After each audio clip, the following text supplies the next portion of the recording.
Well, you know what? We are continuing the feel-good stories on your Feel-Good Breakfast show because there's so much amazing potential among the youth of South Africa, and it's up to all of us to help them harness it and put it to good use and build great futures. Absolutely. Now, one organization has settled up to do this and more by using the majesty of horses to help young people develop physically and mentally as well.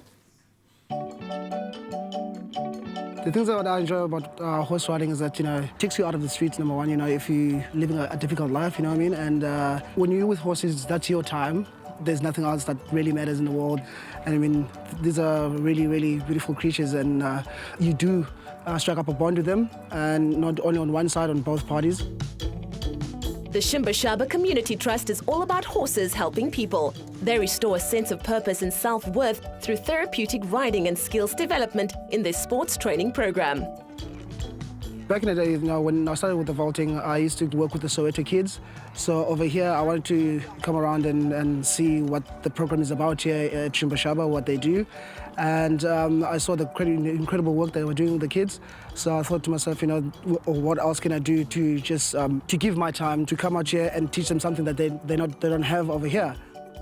The powers and healing of a horse or any animal, I think these guys have an incredible touch into human souls and everything like that. So when you look at them, you're like, oh no, that dog bites, oh no, that horse is not. The way they look at you as a human, and they give you the chance to prove yourself wrong.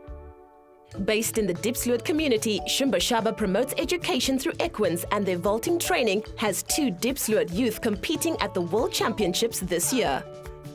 The Shumbashaba Community Trust was started about 5 or 6 years ago, and the aim of the trust is to build self-esteem and hope amongst people through our Horses Helping People programs, and those are both ground-based and riding. And as you can see behind me, that's extended to vaulting, where children from the community come and attend grassroots community programs, and out of that we talent identify children to go on to competitions. Horses in animal-assisted therapy goes back a very long way, and today it's used to augment a lot of what physiotherapists do with children and adults on a moving ball, a Pilates ball. Pretty much that's done on the back of a moving horse. As a lot of what you do in therapy, you're doing in sport, both of which are about strengthening the body and the mind and the spirit. The children love their time in their paddocks, where they gain physical strength and build confidence amongst the many benefits of equine training. I enjoy vaulting because we get to do a lot of new things and we get to challenge ourselves. I enjoy horse vaulting because I get to do things that I've never done before. My favorite move is swings because when you swing, it just feels, when you get it right, it feels like you're flying almost. I enjoy the jump over, so that's when I stand in the handles and I throw somebody over me. My favorite move is doing a backflip because it's like kind of a dangerous move. That's what I like. My favorite trick is all of them. I have benefited because it's helped my stability and my strength a lot. Also the interaction with your teammates as well as the horses. The reward we get out of it is completely different to any other type of sport.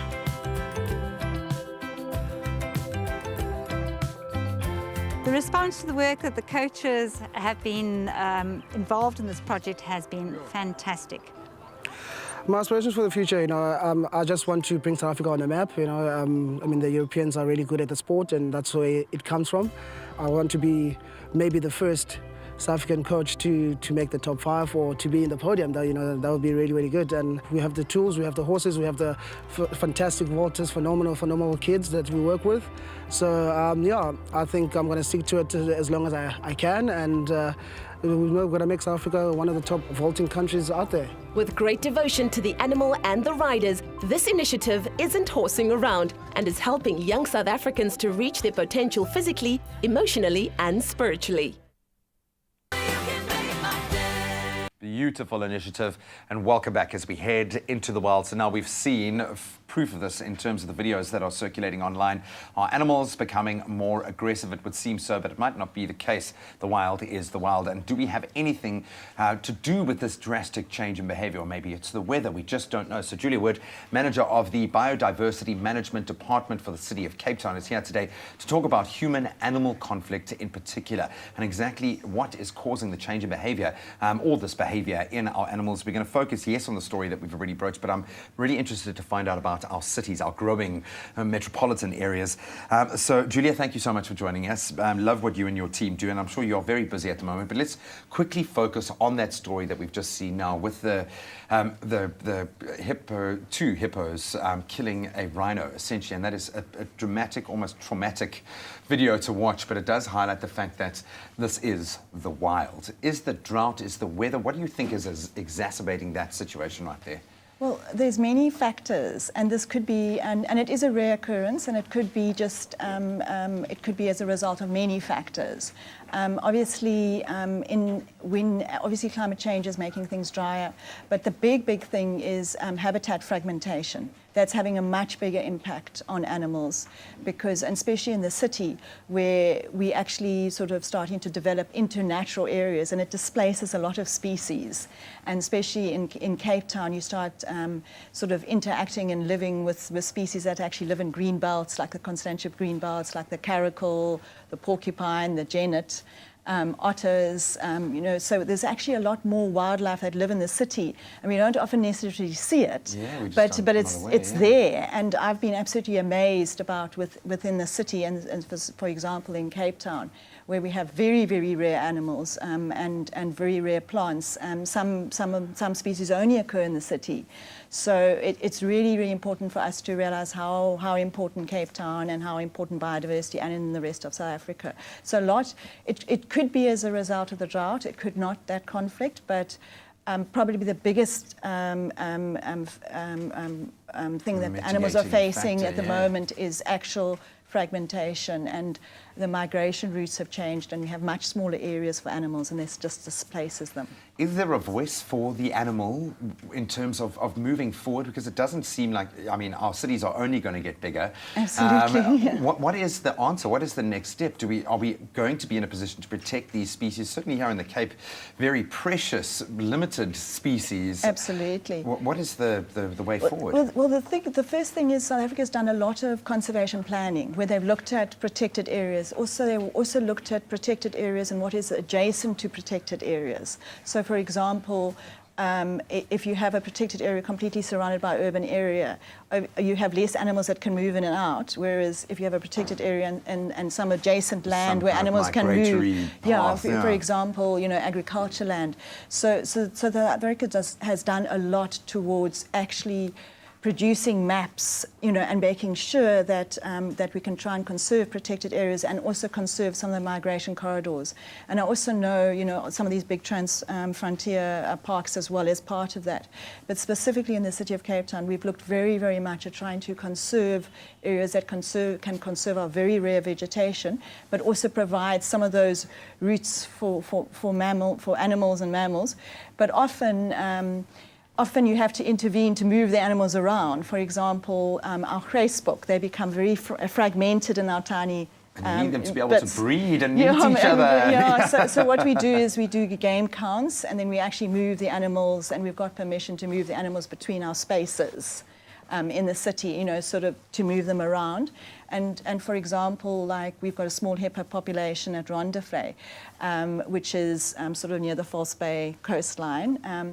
And we can only have about 5 or 6 animals, one family group. So whenever a small male grows and then fights with dad, then he's displaced. And now we know what they can do. Yeah, and so then we have to go and catch him, and we then make agreements with other nature reserves in the Western Cape.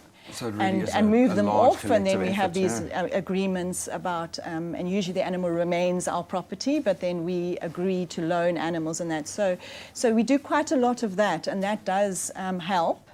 But often animals, for example, the very rare western leopard toad, by its very nature, it doesn't stay in protected areas. It lives like in people's gardens. It's a master escape artist. Absolutely. Yeah. So the big thing is to make people aware of animals. I love that. Well, we're going to continue doing that this morning. We'd love to hear from you as well. Call us with your eco and wildlife-related questions. Tell us maybe about some of the encounters you've had with wild animals. The number to call 021-430-9881, or you can drop us a comment on Facebook or Twitter. It's my feel-good breakfast show. Welcome back as we head back into the wild, and we are sitting with Julia Wood, and we are talking about human-animal conflict becoming more and more likely that as the population grows and our cities grow and we take up more space, that our encounters with South African wildlife will occur. And we've been inviting your calls, and we've got Karen Rademacher on the line right now with a comment or question. Karen, a very good morning. You're speaking to Graham and Julia here. How are you?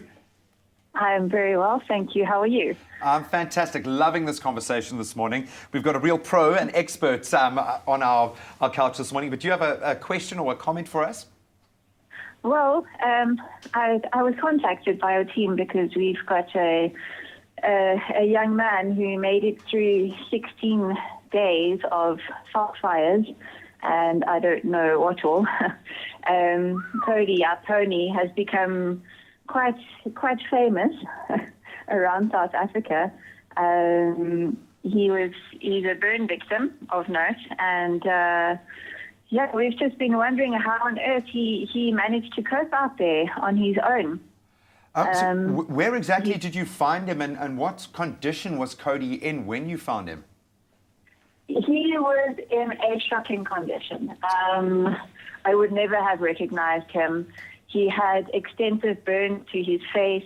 It looked like he's lost both his eyes. He was very thin, disoriented, but definitely on his way home, directly on his way home. He'd made it about 100 meters from the farm. And people were trying to stop him from crossing the N2. And I think that was quite upsetting for him because he'd made it that far. Yeah. And he just had that little bit to go. It was initially thought he'd have to be put down immediately, but you could just see the determination and the strength. He's a fighter, yeah. In this little guy. And there was just no ways. We had to give him a fighting chance, and he's proving us right. Oh. He's making a remarkable recovery, and he amazes us every single day. Oh, that is so lovely. Thank you so much for highlighting that story. Obviously, we really do spare a thought, send all of our love and support to all of those affected by the veld fires. I mean, this is an amazing encounter.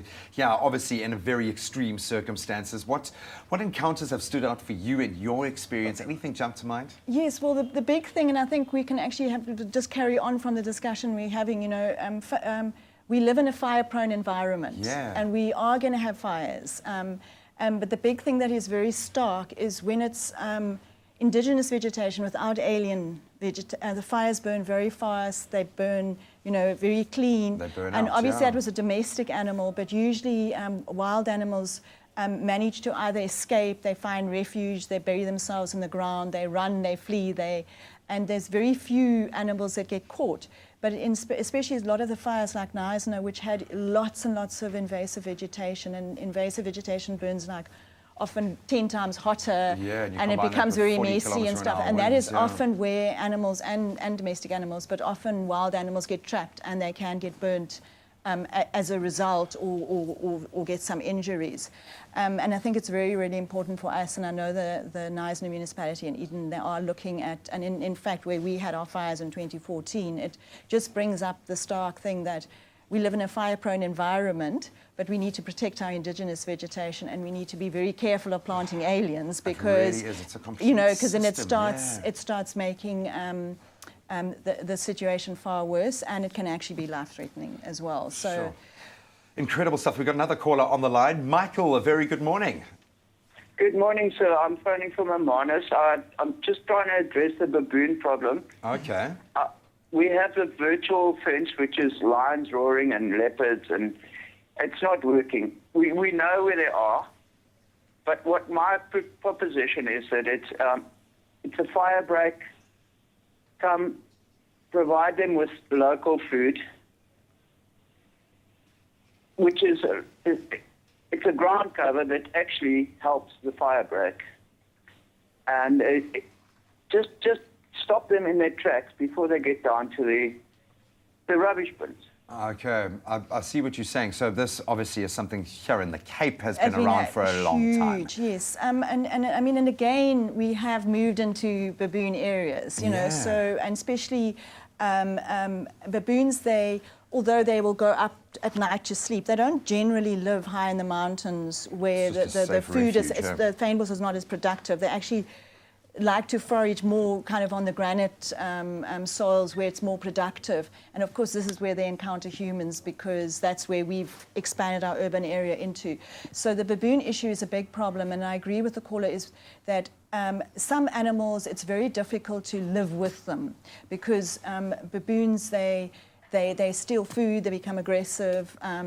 And because wild animals don't usually interact with people, they will move away from people. But if they've been fed, or if they, I mean, if you're a baboon, you've got to eat dry roots, or you can go and steal a loaf of bread.